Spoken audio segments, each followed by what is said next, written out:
इस वीडियो में हम क्लास 10th के एसएसटी का पीवाईक्यू क्वेश्चन सॉल्व करने वाले हैं। इस वीडियो में हम क्वेश्चन नंबर 1 से लेकर क्वेश्चन नंबर 20 तक जो एक नंबर वाले क्वेश्चन होते हैं हम उसको इसमें देखने वाले हैं। ये वीडियो फरवरी 2026 में होने वाले बोर्ड एग्जाम के लिए बहुत ज़्यादा इंपॉर्टेंट है, क्योंकि जो एग्जाम्स में जो क्वेश्चन आते हैं वो पीवाईक्यू क्वेश्चन ही रिपीट होते हैं। तो आप इस वीडियो को पूरा जरूर देखना। जब आप इस वीडियो को पूरा देख लोगे तो आपको समझ आएगा किस प्रकार से पीवाईक्यू क्वेश्चन पूछे गए थे और आने वाले टाइम में किस प्रकार के क्वेश्चन पूछ सकते हैं। तो आने वाले जो बोर्ड एग्जाम है उसके लिए बहुत ज़्यादा इंपॉर्टेंट वीडियो होने वाली है, तो वीडियो को पूरा जरूर देखना। स्टार्ट करते हैं पहले क्वेश्चन नंबर 1 से। देखिए क्वेश्चन नंबर 1 कह रहा है कि निम्नलिखित में से कौन सा क्षेत्र 1866 में एकीकृत इटली का हिस्सा बना। जब इटली का एकीकरण हुआ तो उसमें कौन सा हिस्सा शामिल हुआ 1866 में? सार्डिनिया, पिटमोन्स, वेनेशिया, सिसिली या पीपल राज्य। तो इसका जो सही आंसर होगा वेनेशिया। ठीक है, याद रखना इसको।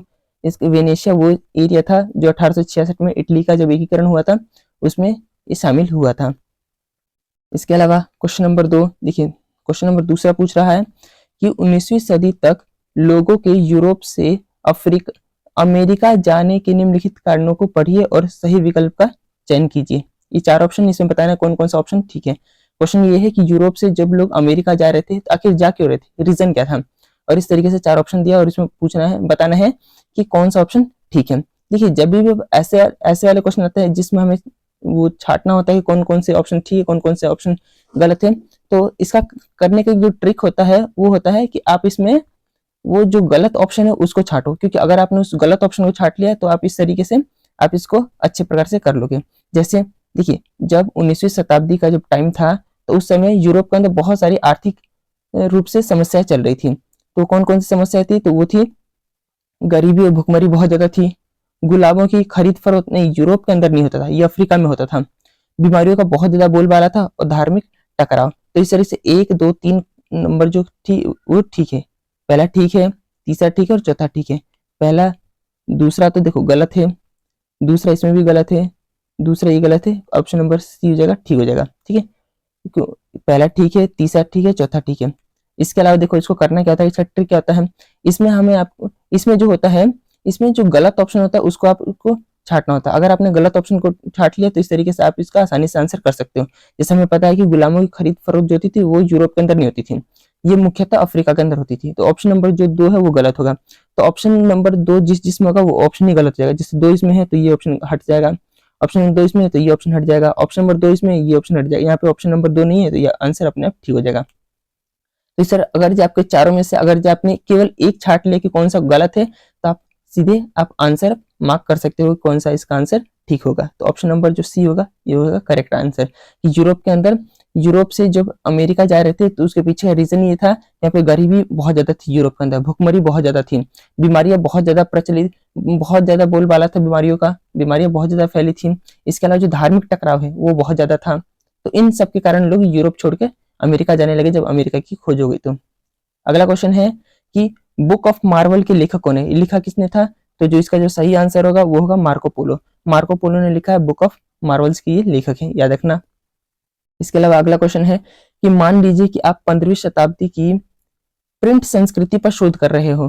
ठीक है, आप रिसर्च कर रहे हो, जो प्रिंट कल्चर है आप इस पे रिसर्च कर रहे हो। तो निम्नलिखित में से कौन सा आपके शोध का सबसे महत्वपूर्ण लाभ होगा, मतलब इसमें से क्या होना चाहिए जिससे आपको लाभ होगा? जिसमें से पहला ऑप्शन है दुर्लभ पांडुलिपियों तक पहुंच, आसान पहुंच, नहीं ये नहीं हो सकता। पुस्तकालय की आवश्यकता में कमी, नहीं, पुस्तकालय की कमी कैसे हो सकती है। पाठ को हाथ से कॉपी करने की क्षमता में बढ़ोतरी, नहीं, हाथ से तो हम लिख ही नहीं सकते। अगर हम हाथ से लिखने की शैली को बढ़ावा देते हैं तो इससे हमारा रिसर्च बहुत डिले होता रहेगा। प्रिंट में तेजी और सटीकता में वृद्धि ये हो सकता है। प्रिंट जितना अच्छा होगा, जितना तेजी से इसमें वृद्धि होगा, उतना जो रिसर्च होगा वो सफल होगा। तो ऑप्शन नंबर डी होगा इसका राइट आंसर।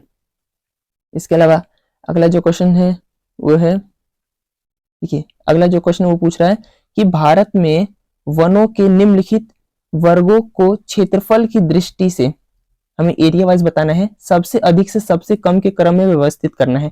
कि सबसे ज्यादा कौन सा, फिर सबसे ज्यादा कौन सा, फिर कौन सा, फिर कौन सा, इस तरीके से हमें एरिया वाइज बताना है। तो सबसे ज्यादा देखो ऑप्शन दिया आरक्षित, रक्षित, अवर्गीकृत। तो देश के अंदर हमारे सबसे ज्यादा जो वन है वो है आरक्षित है, फिर उसका रक्षित है और फिर उसका अवर्गीकृत है। इसका मतलब पहले से क्या है, लाइन में लगे हुए हैं। तो 1 2 3 आंसर होगा नहीं, 1 1 2 3 ऑप्शन नंबर बी ठीक होगा, ये 2 गलत है, 3 गलत है, ऑप्शन नंबर बी 1 2 3 ठीक है। ठीक है, सबसे ज्यादा देश के अंदर आरक्षित वन है, फिर रक्षित वन है, फिर अवर्गीकृत वन है।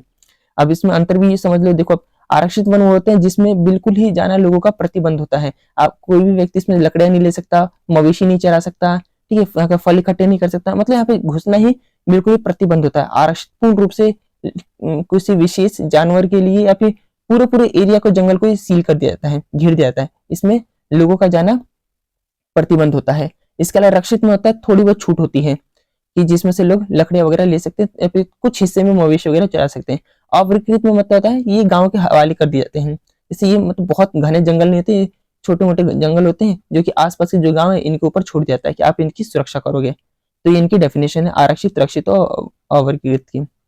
इसके अलावा जो अगला क्वेश्चन है वो है जो सरिस्का बाघ रिजर्व निम्नलिखित में से किस राज्य में स्थित है? तो इसका जो सही आंसर वो है राजस्थान। राजस्थान के अंदर ये स्थित है। अगला है, देखिए मिलान करना है।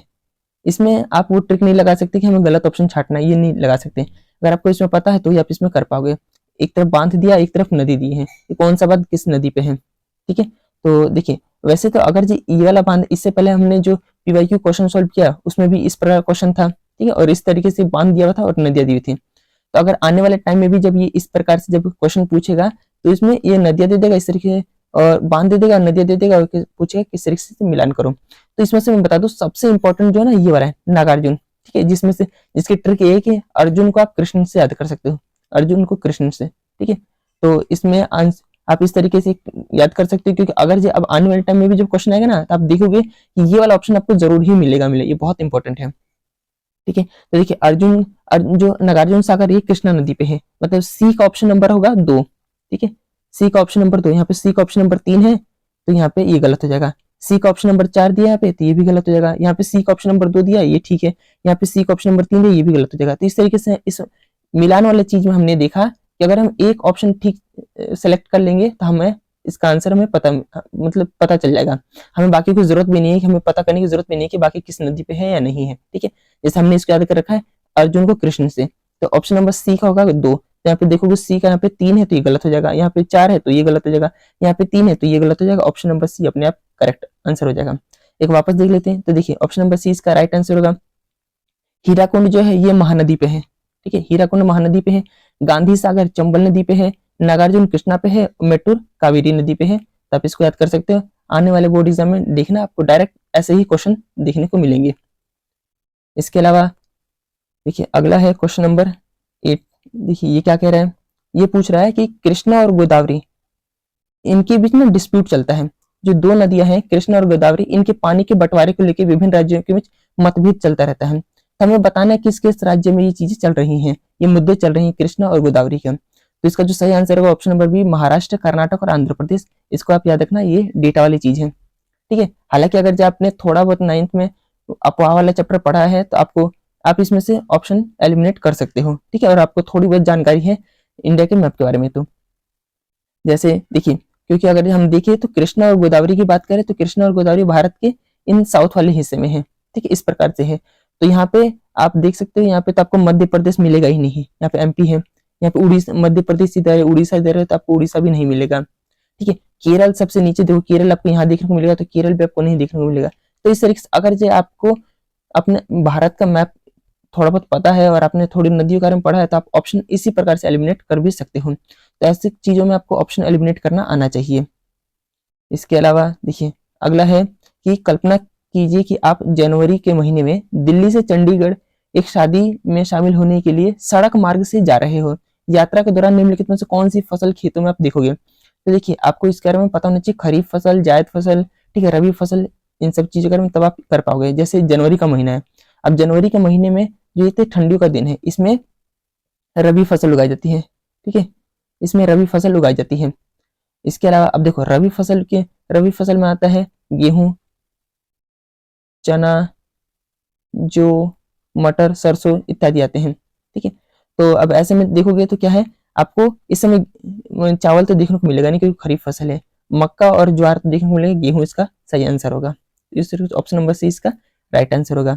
अगला है, हमें दिया है अभिकथन दिया है और कारण दिया है और इस तरीके से ऑप्शन दिया है।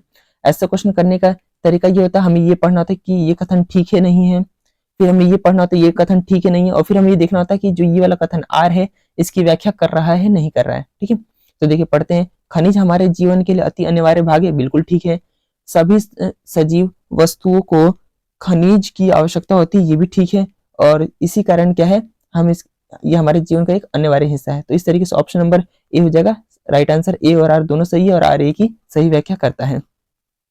इसके अलावा क्वेश्चन नंबर 11 देखते हैं। देखिए क्वेश्चन नंबर 11 क्या कह रहा है, वापस इसमें मिलान करना है। ठीक है, आप इसमें कोई भी अगर एक आपको चीज पता हो, एक आप इसमें राइट ढूंढ लोगे तो ज्यादा संभावना है कि आप इसको सही कर लोगे। ठीक है, देखिए एक तरफ दिया खनिज दिया, एक तरफ प्रमुख खाने, कि जो ये खनिजें है किन खानों से निकाली जाती हैं। ठीक है, तो ये तो डेटा वाली चीज आपको याद होना ही चाहिए। ठीक है, जैसे लो अयस्क, अब जो लो अयस्क ये चंद्रपुर पेटी से निकलता है, ये चंद्रपुर खानों से निकलता है। तो ऑप्शन का ए का होगा 3, यहाँ पे ए का है 3, ये ठीक है।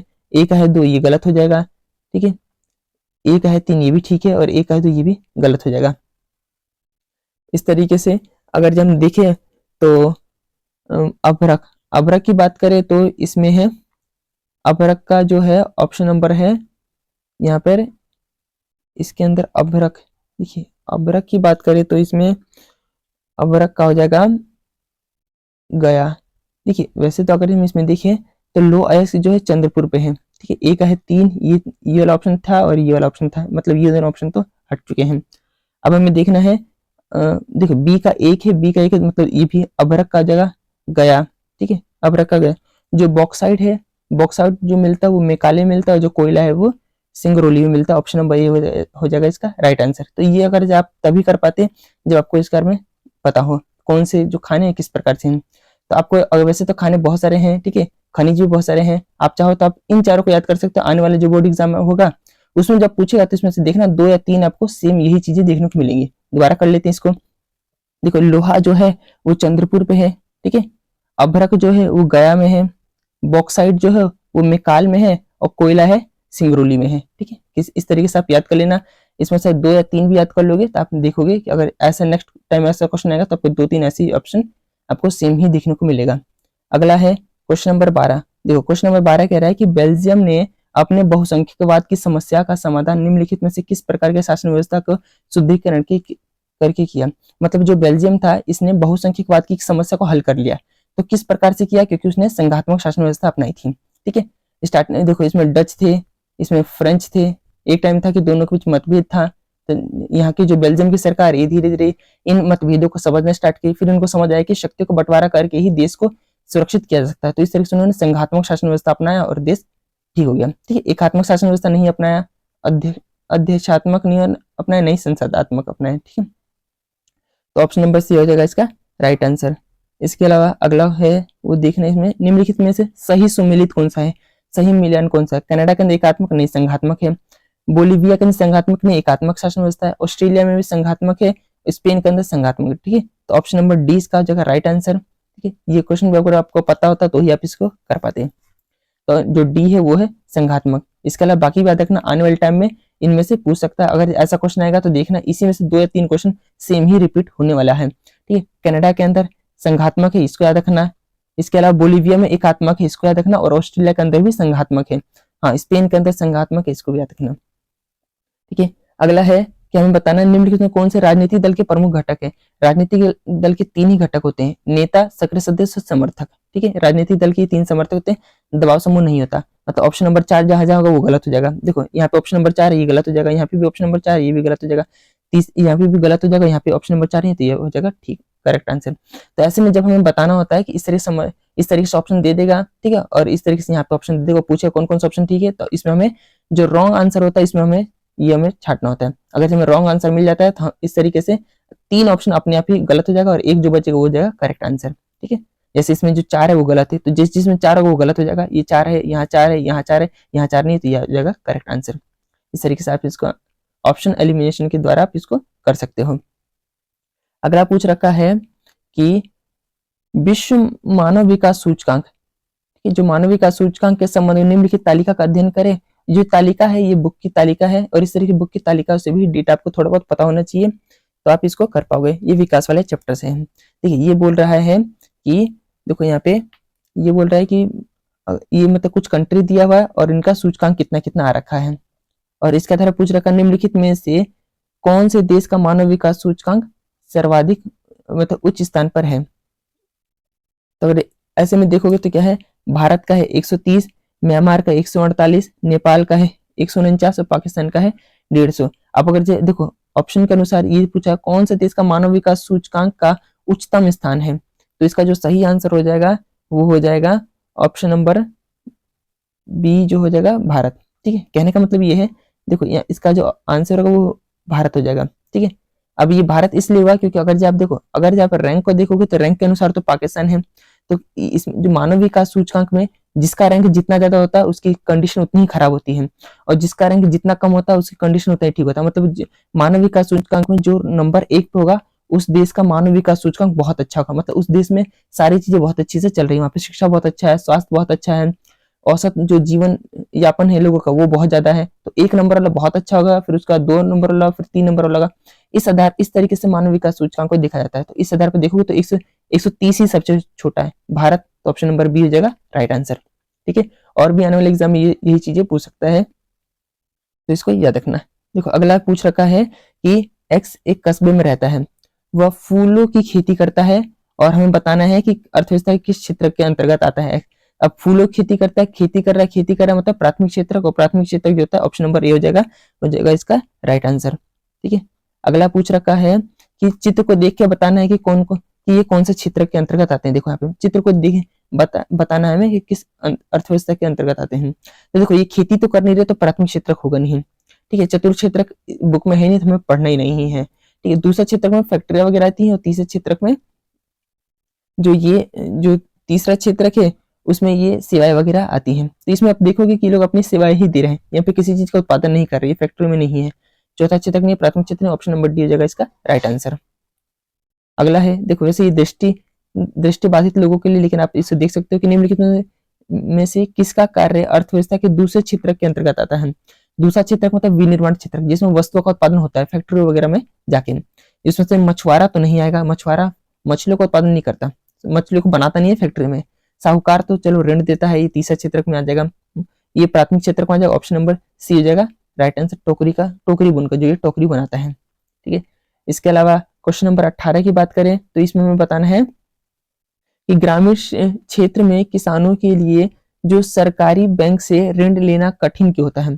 मतलब गांव में जो लोग होते हैं वो सरकारी बैंकों से लोन नहीं ले पाते हैं, इसके पीछे का रीजन क्या है। ठीक है, किन किन कारणों से वो लोन नहीं ले पा रहे हैं, तो इस तरीके से आपको बताना है।